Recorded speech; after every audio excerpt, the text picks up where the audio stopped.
una persona que ha seguido sus pasos también dentro de la política y ha tenido una carrera destacada aquí en Pergamino. Me refiero a su sobrino, al señor Guillermo Ilia, a quien tengo el gusto de saludar. Guillermo, ¿cómo estás? Y muchas gracias por venir, por acercarte. No, por favor. Gracias a vos por la invitación. Al contrario. Bueno, son 125 años y seguramente con todo lo ocurrido en la Argentina de los últimos años, la figura de Arturo crece cada día. Sí, desgraciadamente, en contraposición a lo que vino después, se rescata la figura del presidente Ilia, que es un dato bastante curioso que solamente en 2 años y 8 meses de gestión haya podido tener las estadísticas que tuvo en cada una de las áreas de gobierno y la gestión que tuvo en cada una de las áreas de gobierno. Por un lado, esta cuestión de la claridad de pensamientos, un estadista, un ávido lector, un hombre que tuvo la posibilidad de ir a Europa en el año 34, en la etapa de preguerra mundial, y un hombre que no leía solamente política, leía también cualquier tipo de lectura, lo que le formó una cultura realmente muy importante, más allá de su condición de médico, ¿no es cierto?, que ya lo inclina hacia una ciencia. Era un investigador científico, Arturo, porque se lo tiene como un médico rural y no lo era más un investigador. Mira, tuvo las dos facetas. Ajá. Tuvo las dos facetas. Es sorprendente ver, hay 2 museos. Uno es el museo nuestro acá en Pergamino, que estamos trabajando bastante ahí, y hay un museo en Cruz del Eje. Don Arturo tuvo una sola propiedad. Esa propiedad fue una casa que le compra el pueblo de Cruz del Eje, haciendo una colecta entre los vecinos, donde cada vecino podía aportar un máximo de 2 pesos. Con ese dinero compran esa casa, fue el único bien inmueble que él tuvo en su vida, y ahí hoy funciona, o sea, los hijos lo cedieron y ahí funciona un museo, que es su casa histórica, claro, de donde toda la vivió vida, durante muchos años. pero donde además tenía consultorio, calle Avellaneda. Y ver el consultorio, lo raro es la aparatología que tiene en el consultorio, desde una silla de hierro para oftalmología a una vitrina con elementos de cirugía a una cama de parto. ¿En un consultorio de ciudad? En un consultorio de un clínico. De un clínico. Lo que pasa es que en esa época eran tan pocos los médicos ahí que caía cualquier cosa. O sea, en el sentido de que un accidentado, de una intervención quirúrgica que no se podía trasladar, bueno. Claro, venía un metalúrgico que le había ingresado una chispa en el ojo, había que atenderlo. Venía una parturienta, había que atenderla. Tal cual. Y una anécdota, cuando se cumple un mes del fallecimiento, en el año 83, fuimos a Cruz del Eje, a un acto que se hizo. Y me toca ir caminando al lado de un hombre mayor, desde la iglesia hasta el Club Independiente, donde se hacía el acto político. Me acuerdo que habló Angelos en ese momento, que era candidato a gobernador en ese 83. entonces. Y me pregunta el hombre si lo conocía a don Arturo. Sí, digo, mira, lo conozco porque es tío mío, casualmente estamos con mi padre. Y bueno, el hombre no lo podía creer en principio, la casualidad. Y me dice, mire, dice, fíjese cómo ando yo. Era un hombre muy mayor, que tenía un caminar, o sea, caminaba medio a las choqueadas. Yo no podía no estar acá, me dice. Los 11 partos de mi mujer, don Arturo fue a atenderlos a caballo a mi casa, a mi rancho. Porque en mi rancho no se puede entrar con otra cosa que no sea caballo. Era de una localidad vecina, y bueno, había concurrido a atender los partos de esa familia. Vos sabés que lo que vos me contás me hace acordar mucho también a la historia de Favaloro en Jacinto Arauz. Hacía lo mismo. Tal cual. O sea, eran de esos productos del desarrollo universitario argentino que tenían un deber con la sociedad. Tal cual, tal cual. Que se ha perdido hoy en día, o en gran parte. Que se ha perdido hoy en día en gran parte. Hay de todo. Hay de todo, como en todas las profesiones. Pero bueno, estas anécdotas son comunes en Arturo. En Arturo, en lo que fue su vida como médico clínico. Y después también participó, sí, como investigador, en un estudio de campo que se hizo con el mal de Chagas, que él lo desarrolló en Cruz del Eje y después trajo los resultados a Buenos Aires porque había un intercambio con el doctor Massa, que estaba investigando justamente todo el tema de... Con el doctor Salvador Massa, claro, que había hecho... de esa enfermedad. Un hombre muy culto, pero también muy accesible y un caminante del país empedernido, y tenía la particularidad de adaptarse a cualquier tipo de situación, a cualquier tipo de interlocutor. Claro, yo contaba una anécdota que para los pergaminenses que tenemos unos años es fresca.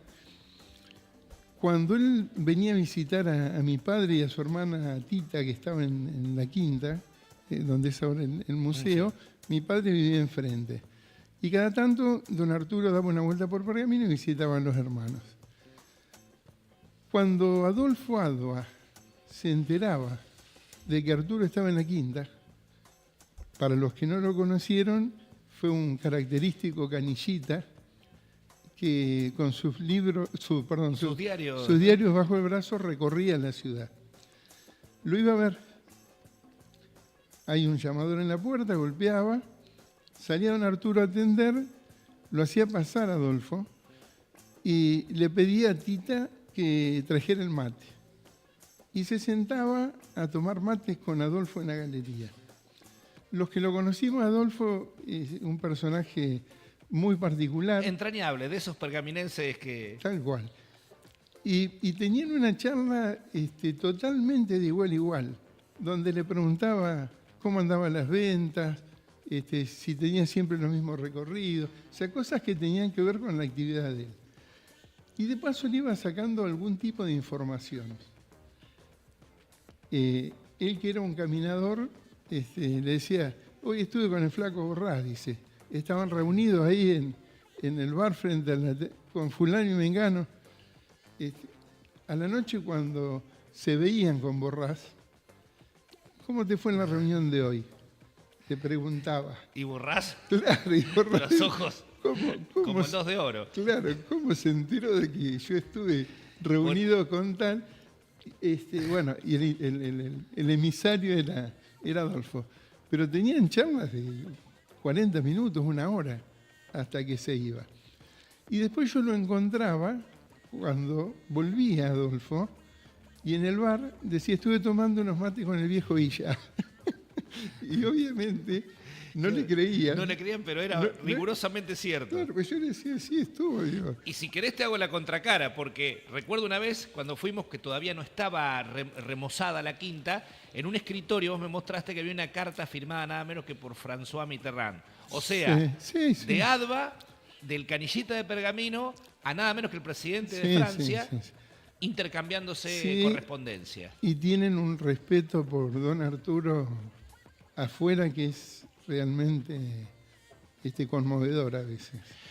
Hubo tiempo para lamentarse, ¿no? Todas las críticas, y ni siquiera sabíamos lo que se venía después. Los argentinos, hablo como memoria colectiva porque yo ni siquiera había nacido, pero fue una época en la cual se respetaron plenamente los derechos, funcionó a pleno el Parlamento, vino Milton Eisenhower, que era el hermano de Eisenhower, el presidente de los Estados Unidos, creció, hubo crecimiento en la Argentina durante esos años. Hubo crecimiento, hubo distribución, hubo salario mínimo vital y móvil, hubo ley de medicamentos, hubo un presupuesto en educación que lo llevó al 23%. Él venía de una filosofía krausista. Admirador de Irigoyen, don Arturo, Irigoyen había sido muy krausista, porque su profesor de Derecho, Estrada, había sido krausista. El krausismo nace en el 1700 en Alemania y lo traen a España Sanz del Río y Ginés de los Ríos. Logran traducir el idioma que era de una zona muy dura, de un lenguaje muy duro, de donde, un alemán muy cerrado, donde provenía Krauss. Y esas transcripciones dan origen a los socialismos europeos, tanto el francés como el socialismo español y el italiano toman de base la filosofía krausista. En un tiempo determinado, de Francia, expulsan dos docentes, dos profesores, que recalan en Uruguay. Estos dos profesores, André Jacques, que después va a ser director de Nacional Buenos Aires, y Larroque que le decimos nosotros al pueblo, pero Larroque, que después del triunfo de Urquiza sobre Mitre, Urquiza lo trae de director al Colegio de Concepción del Uruguay, a Larroque. Y André Jacques va a Buenos Aires y va a estar en el Nacional Buenos Aires. Ellos eran krausistas.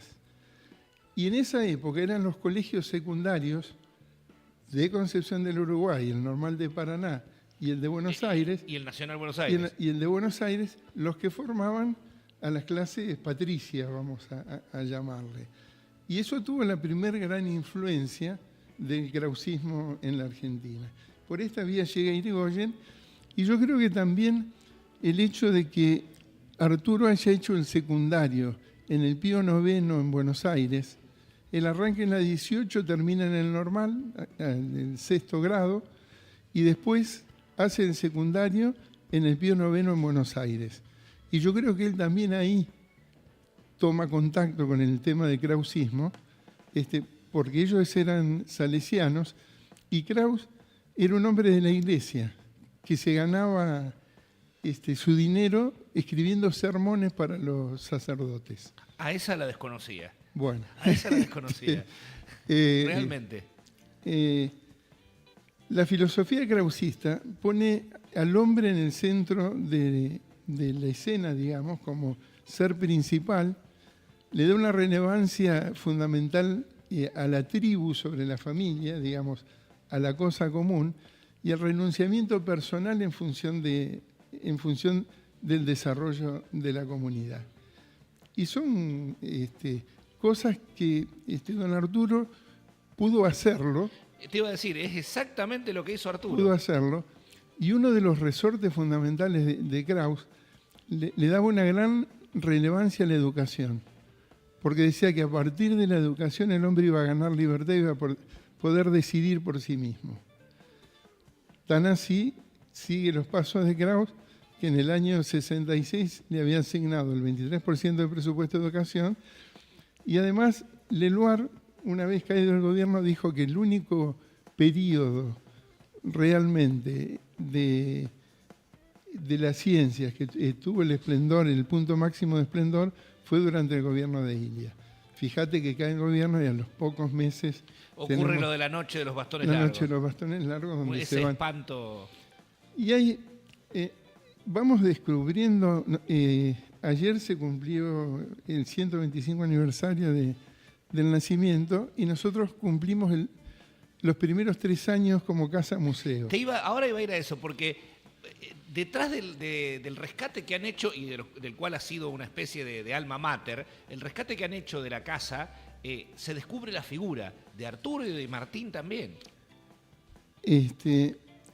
Vamos conociendo cosas entre los proyectos que tenemos en el museo es generar un centro de investigación histórica sobre don Arturo.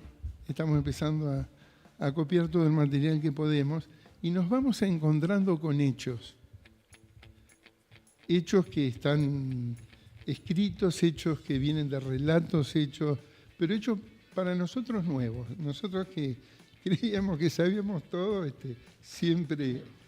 Nuevos para su propia familia sí, también. Sí. Por ejemplo, el día del golpe, el 28 de junio del 66, me encuentro en Santa Fe en una reunión con una mujer que perteneció al equipo de educación. Me viene a saludar, dice, sobrino de don Arturo, dice, yo trabajé en un equipo de educación.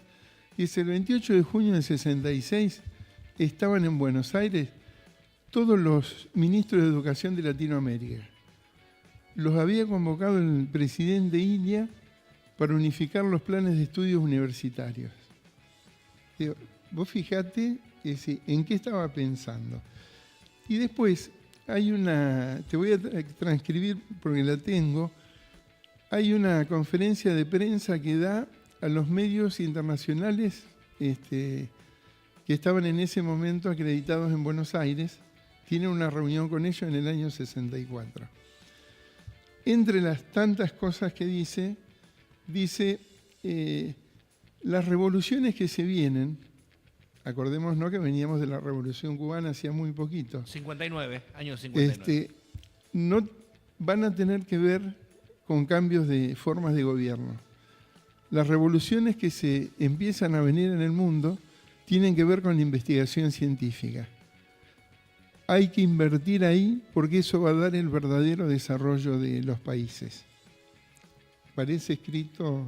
Es increíble. Hoy a la mañana. Es increíble. Y fíjate que estaba organizando esas cosas y haciendo esas gestiones y por otra parte un cierto sector de manera muy artera lo pintaban como inactivo, cuando en realidad era un hombre de profundas convicciones y muy trabajador.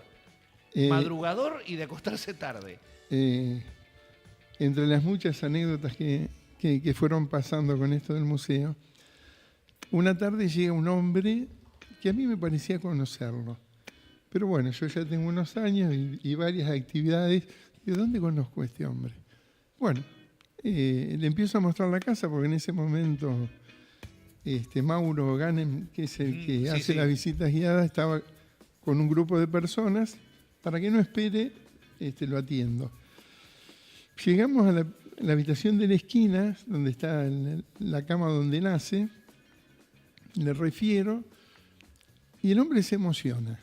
Digo, ¿usted lo conoció al doctor Ilia? Y se cuadra. Hace la veña.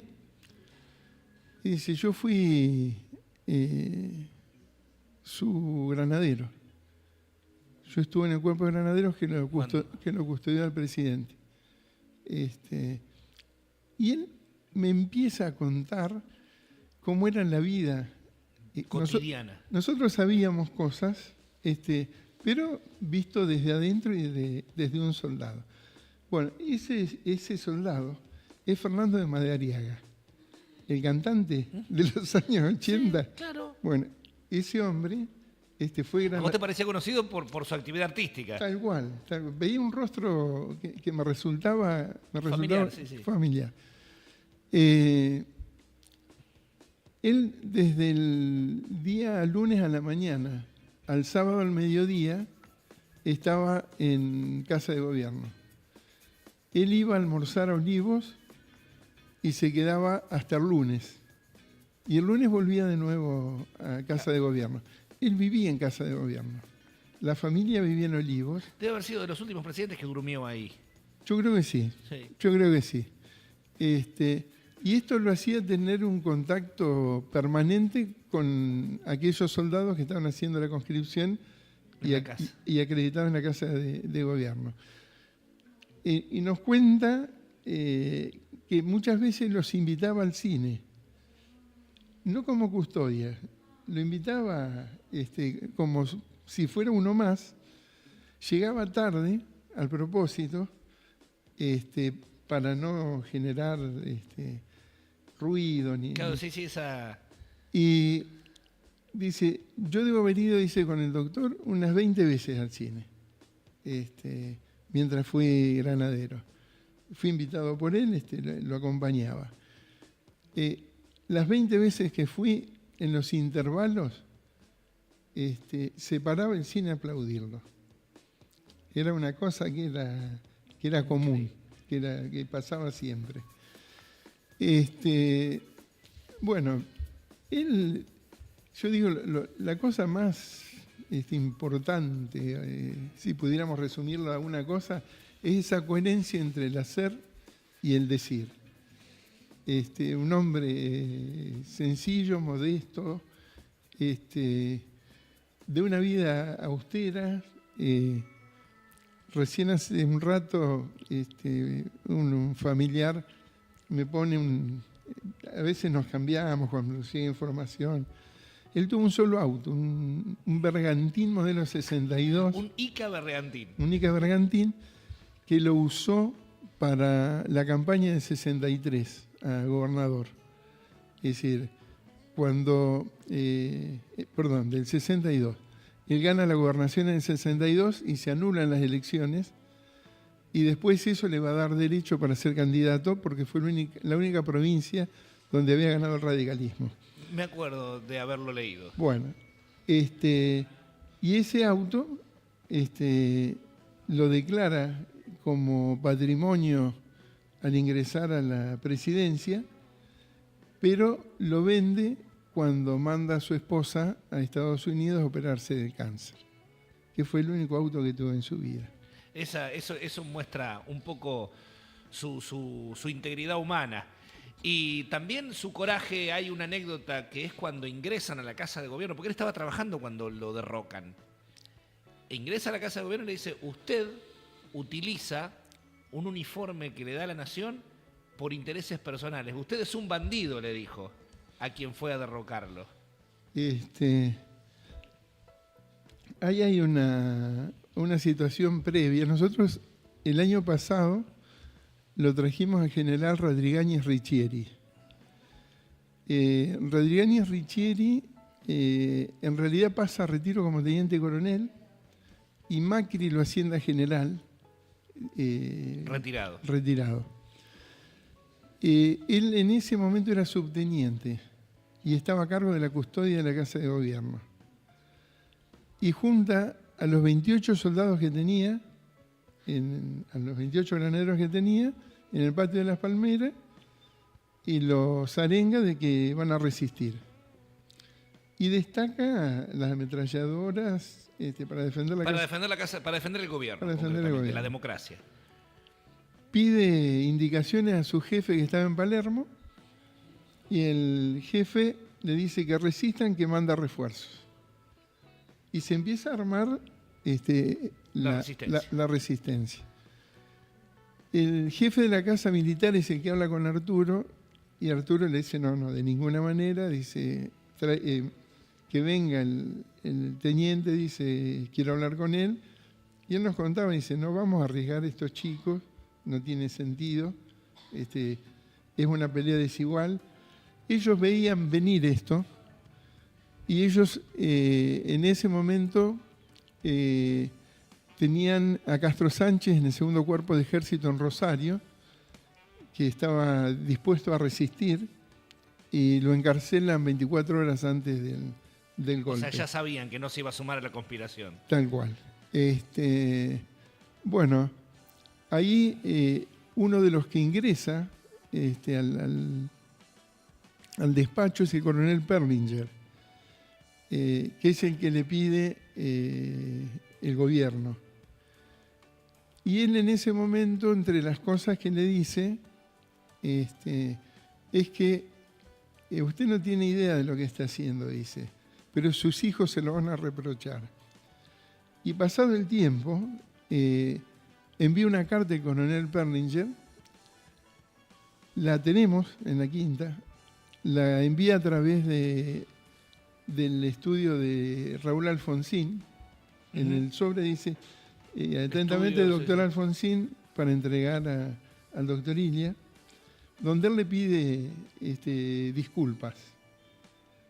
él le pide perdón por haber participado en ese hecho y tal cual me dijo usted... Los hijos se lo reprocharon, es increíble. Sí, Ya van dos predicciones, la de las revoluciones y las de que los hijos se lo iban a reprochar. Pero bueno, realmente tenemos que ponerlo en contexto de lo que venía pasando en el país. Él tenía algunas cosas absolutamente claras. La anulación de los contratos petroleros había sido una promesa de campaña y eran contrarios a los intereses del país, esos convenios. Firmados durante el gobierno de Arturo Frondizi. De Frondizi, donde uno de los problemas era la cesión de la extracción y era perder el control sobre la energía. Y era una cuestión que Arturo siempre hacía mucho reparo en el tema de las facilidades que le daba a un país el poder manejar para el desarrollo su propia energía. El tema de los medicamentos, la ley de medicamentos tenía dos aspectos fundamentales. Uno es congela el precio, por el alto costo de los medicamentos, congela el precio y manda a la Universidad de Bioquímica a analizar a las farmacias las muestras de los medicamentos, o sea, cuál era la composición del medicamento. Y no se compadecía el medicamento con el prospecto, con lo cual eso a la industria farmacéutica le generó un problemón. Tan así que a consecuencia de la ley de medicamentos, Arturo, uno de los temas económicos fue bajar la deuda externa con una proyección para terminar con la deuda externa del país en el año 69. Y le manda a pagar al Club de París. Va el negociador era un pibe jovencito, Bernardo Grinspoon. Que luego fue el primer ministro de Economía de Raúl Alfonsín. De Alfonsín. Y, es impresionante. Bueno. No lo sabía. Bueno. Y no querían negociar los suizos, que son partes del Club de París, no aceptaban el pago por la situación de los laboratorios suizos y el impacto en los laboratorios suizos de la ley de medicamentos. Al final pudieron saldar la deuda con el Club de París, pero se había entorpecido la negociación justamente por el tema de la ley de medicamentos. Tocó 3 o 4 teclas sí. medio rojas. Sí. Después pensemos un peronismo con Perón afuera, pensemos la lucha entre azules y colorados, que es apasionante para estudiarla. Liberales y nacionalistas. Sí, pero tuvieron enfrentamientos armados. O sea, le volaron Magdalena con tanque, o sea, pasaron realmente... Sí, es verdad, uno los pasa por así de largo en los libros de historia. Sí, pero... Y en realidad sí fue un tema... Fue muy crudo. Muy intestino. Sí. Bueno, era un contexto realmente complicado. Y el último pincelazo. Estamos en el medio de la Guerra Fría de Rusia y Estados Unidos. Argentina es el primer país de Occidente que le vende maíz y trigo a China y Rusia durante ese periodo. Y 6 meses después de que Argentina negocia con China, Estados Unidos manda la primera misión comercial con Nixon a China. O sea que, claro, es decir, esta venta se organiza a través de Josué de Castro, que era presidente de la FAO, un brasileño que era amigo personal de don Arturo. Y en ese momento, él le pagaba a través de esta exportación mucho más al productor que lo que podía recibir el productor entregando a las empresas que comercializaban con el exterior. Tan así que una de las leyes que establece hace lo que es la ley de mercados, y en ese momento hacen los precios sostén para los productos agrícolas. Es decir, le daba precio sostén para inclusive favorecer aquellas producciones donde no había precios favorables, equilibraba para que el productor pudiera seguir produciendo. Cuando uno ve todas estas cosas y dice, bueno, ¿por qué el golpe? Bueno, el golpe, él siempre, una de las frases que tuvo fue, no tengo miedo de los de afuera que me vienen a comprar, sino de los de adentro que me quieren vender. Y yo creo que hay mucho de eso en su vida. Guillermo, nos hemos quedado sin tiempo, pero estoy muy agradecido porque nos ayudaste a conocer un poco más de esa figura tan importante para el siglo XX, para la historia de la política argentina, para nuestra historia contemporánea, que fue don Arturo Humberto Ilia, que tenés el honor de ser su sobrino. Sí, sí. Y también de Ernesto, que fue un excelente intendente de Pergamino. Ernesto, ahí estamos trabajando. El museo se llama Museo Casa Natal Ilia y es al propósito que pusimos ese nombre. Si bien Arturo es la figura descollante y que trascendió, hay varios tíos que han tenido una participación política importante. Ricardo fue secretario general de la presidencia, Aristóbulo fue embajador en Suiza y Ernesto fue intendente de Pergamino y un gran intendente de Pergamino. Un gran intendente. Estamos investigando también todo lo que hizo Ernesto y pensamos lanzar un pequeño material el 20 de agosto que se cumple un nuevo aniversario de su muerte. Además era mi padrino. Era padrino. ¿Cuándo la gente puede visitar la casa natal? Los días sábados por la tarde de 16 a 18 y los domingos a la mañana de 10 a 12. Muy bien. Muchísimas gracias. No, muy por agradecido y siempre es un placer charlar con vos, Guillermo. A disposición.